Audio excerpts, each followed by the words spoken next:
can you please share some brief insight into the organization known as the Jami'at Ahl al-Hadith in India and Pakistan and elsewhere? Then, historically, the madhab of Ahl al-Hadith is the madhab that is, meaning that the belief and the way and the methodology of Ahl al-Hadith of old, meaning the likes of Imam Malik, Ahmad ibn Hanbal, Imam Shafi'i, Bukhari and Muslim, Abu Dawud, Ibn Majah, Ibn Abi Shayba, Ibn Khuzaymah and so on, that madhab and that way is the truth. They are Ahlul Sunnati wal Jama'ah.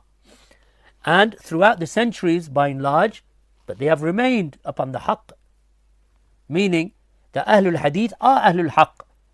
When I say by and large, I mean there may have been individuals here and there who ascribed themselves to Ahlul Hadith, but they were not upon the true methodology of Ahlul Hadith. But Ahlul Hadith as meaning as Ahlul Hadith as a methodology, it is Ahlul Sunnah. It is the way of the Salaf. It is one and the same. So Ahlul Hadith, the Salafis, Ahlul Sunnati wal Jama'ah, all one. And anyone who is not upon the way of the Salaf cannot be Ahlul Hadith. Right? But what happened is, over the last, let's say 70 years or so, or maybe even more than that, an organization was set up in India and Pakistan known as the Jam'iyah, or the Jami'at Ahl Hadith. So now this is called the Society of the People of Hadith. So what have they done? They've set up a group and they've called it Ahl Hadith. In the early part of their work, they were upon the way of the Salaf and Sunnah. But in recent times, maybe over the last 3 decades, maybe 3.5, 4 decades or so, that the Jami'at Ahl Hadith became affected and afflicted by the methodology of Ikhwan al-Muslimin of Egypt, meaning the ideas of Hassan al-Banna and Sayyid Qutb. And likewise in Pakistan, they became affected by the political situation in Pakistan and India and Bangladesh and elsewhere.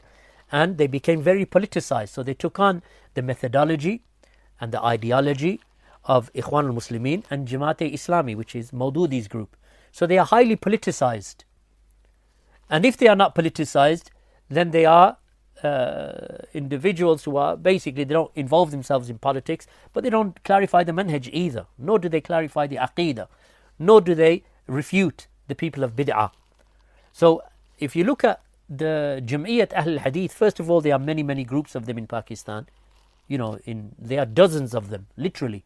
Pakistan and India, there are dozens of groups that ascribe themselves to Ahlul Hadith, and each one of them has a leadership, each one of them has an emir or a leader that tells, that they refer back to. Or they are completely independent as separate mosques. So it is not one movement. Do the people of Sunnah and true Ahlul Hadith exist in India and Pakistan? Of course they do, just like they exist in Britain. So we consider ourselves Ahlul Hadith. But we don't consider ourselves to be members of an organization that is called Jami'at Ahl Hadith. So we are Ahlul Sunnah, but we are not Brelwi. Brelwis call themselves Ahlul Sunnah, those Sufi grave worshippers. But they are not Ahlul Sunnah. But we call ourselves Ahlul Sunnah because the true Ahlul Sunnah, the true Ahlul Hadith, the true Salafi follows the way of the Prophet ﷺ and the Sahaba and the early generations. But the movement of the Jami'at Ahl Hadith in India and Pakistan has gone astray. As Sheikh Ubaid bin Abdullah al-Jabari, rahimahullah ta'ala, used to mention, and Sheikh Badiuddin as-Sindhi and others, that they used to criticize this organization because this organization is a political organization and they do not refute bid'ah and they do not unite the people around the kitab and the sunnah and the way of the salaf. They unite the people around their organization. And this is tahazzub and hizbiyah. Are there any reliable people of knowledge in those places? Yes, there are people of knowledge in Pakistan and India and elsewhere. And they are Salafis. Because they are Salafi, they are Ahlul Hadith. And they are Ahlul Sunnah. And they are Ahlul Athar. And they are Ashabul Hadith. So yes, they are. If you're asking me that should a person ascribe himself to a jam'iyah, to a society or organization known as Ahlul Hadith in Pakistan and India, no, they shouldn't. Because we are not concerned with these sectarian groups and parties. We have nothing to do with them and we do not associate with them. So therefore, we have Salafis in Pakistan. You have the teachers and the Markaz in Islamabad, Markaz al-Darimi, Masjid al-Darimi, and you have the brothers there that teach there, and there are a handful of them, alhamdulillah. Likewise in Lahore, likewise in other, in several other places. You have the same in India, by the way, but they are not part of this Markaz Jami'at al-Hadith, because that is just a political organization that unites with Ahlul Bidah. They do conferences with Ahlul Bidah, even with Hindus. Sometimes you see them on in India, some of the groups, because I remember that I mentioned that there's many groups of the Jami'at Ahlul Hadith.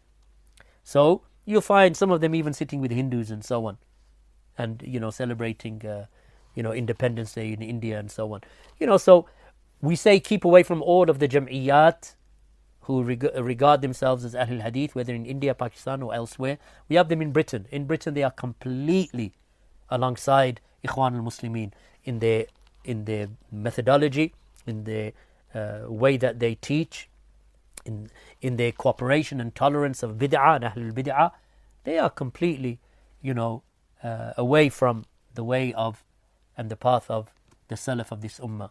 Also, can you tell us, there's personalities, if there's personalities that are being mentioned, I'm not going to mention their names in this dars because I don't think there's any benefit in that right now.